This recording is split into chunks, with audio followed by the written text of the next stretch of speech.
घर का पूरा आंगन मेहमानों से भरा था और मीनाक्षी इधर उधर भाग रही थी। इस घर के इकलौते बेटे अभिमन्यु की दुल्हन थी और शादी की सारी तैयारियों का जिम्मा उसी का था। घर के हर कोने से मीनाक्षी को पुकारा जा रहा था, जैसे वो ही अपनी बेटी बिहाने जा रही हो।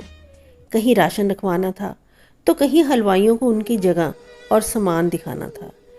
इस सब में इतने सारे मेहमानों के खाने पीने और उनके सुख सुविधाओं का ध्यान भी रखना, ये सारा काम मीनाक्षी का था। कल हल्दी थी और घर में मेहमानों के आने का सिलसिला जारी था। सभी रिश्तेदारों को बुलावा भेजा गया। उस दिन तक मामा जी, चाचा जी, मौसी जी और सभी रिश्तेदार आ गए। छोटी बुआ जी भी आ गई। बस इंतजार था कानपुर वाली बड़ी बुआ जी का, जिनकी कड़कती आवाज़ और आदेश से घर उल्टा पुल्टा हो जाता। मजाल क्या जो घर में उनकी कोई बात ना माने। बड़ी बुआ जी आई और हलचल सी दौड़ पड़ी पूरे घर में। अनिरुद्ध जी और जया जी ने दौड़ के दीदी के पैर छुए।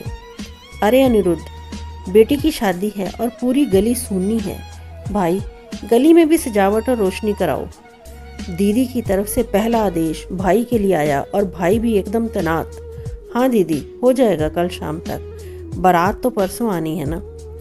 जी जी, आप बैठो ना, आपके लिए चाय बनवाते हैं, कहकर जया जी रसोई की तरफ बढ़ी तो सामने से बहू मीनाक्षी चाय और शुद्ध घी में तली मेथी डाली मठड़ियाँ ले आई।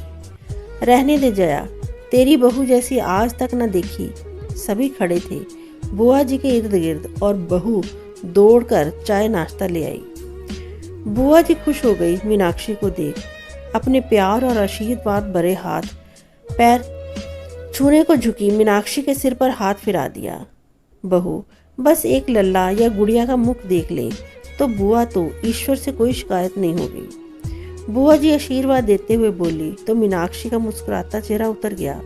उसी समय मामी जी बोल पड़ी, अरे दीदी, ये आजकल के लड़कियों की चोंचले हैं। बताओ, शादी के 10 साल होने जा रहा है और अभी तक गोद सुननी है। अरे इतने आराम से कैसे हो बहू, डॉक्टर को तो दिखाओ।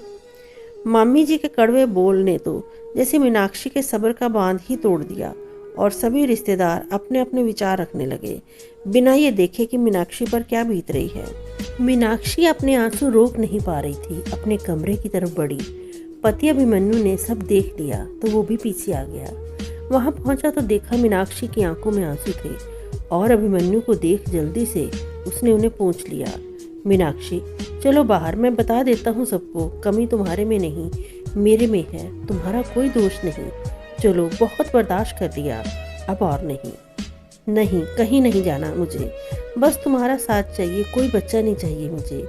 ये तो बस यूं ही, जानते हो ना कितनी जल्दी मेरे आंसू निकल आते हैं। खबरदार, जो कुछ भी किसी से कुछ कहा मैं सब सुन लूँगी तुम्हारे लिए, और प्रॉमिस अब तुम मेरी आंखों में आंसू नहीं देखोगे। अभिमन्यु ने अपने आंसुओं को पोंछती हुई मीनाक्षी को अपने दिल से लगा लिया। बाहर दरवाजे पर खड़ी बुआ सास ने सारी बातें सुन ली। वो आई तो थी मीनाक्षी को कच्ची हल्दी देने, जो कानपुर से वो लेकर आई थी, जिसको पीस कर ही हल्दी लगने वाली थी बेटी को। ये सब सुनते ही उसका सीना धक हो गया। धीरे से अपने पांव पीछे खींच लिए।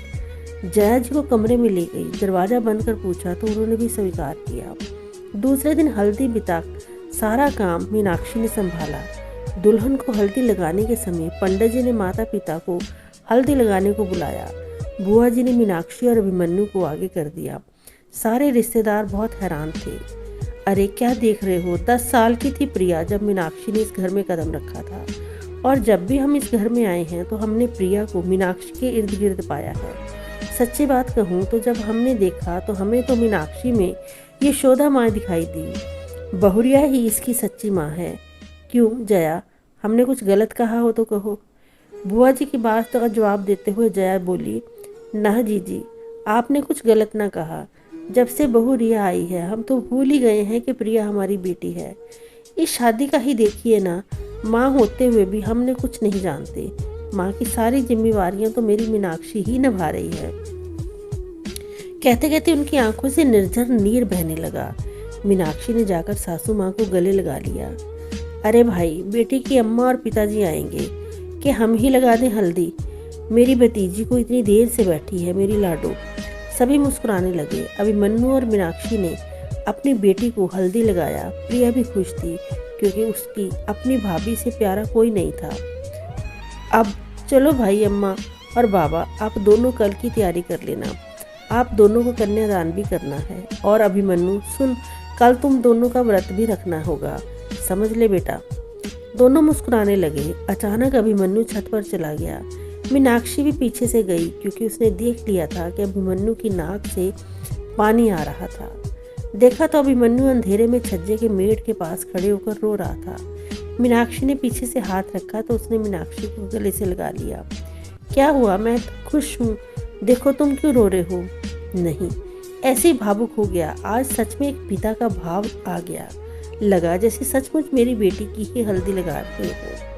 अभिमन्यु की बातें सुन मीनाक्षी बोल पड़ी, तुम भी ना, वो बेटी है हमारी। मैं जब आई थी ना तो वो मेरे पास बैठी तो लगा था जैसे मेरे दिल के करीब है। शायद ईश्वर को यही मंजूर था। अच्छा अब चलो, तो कल बेटी के कन्यादान की तैयारी भी करनी है। ऐसे रो रो कर आंखें खर्च कर दोगे तो विदाई में सब क्या कहेंगे? कहते हुए खिलखिला पड़ी मीनाक्षी और पति का हाथ पकड़ नीचे ले जाने लगी। बाहर की सजावट से आती रोशनी से कर्तव्य पथ पर चलते दोनों पति की परछाइयां एक हुए जा रही थी।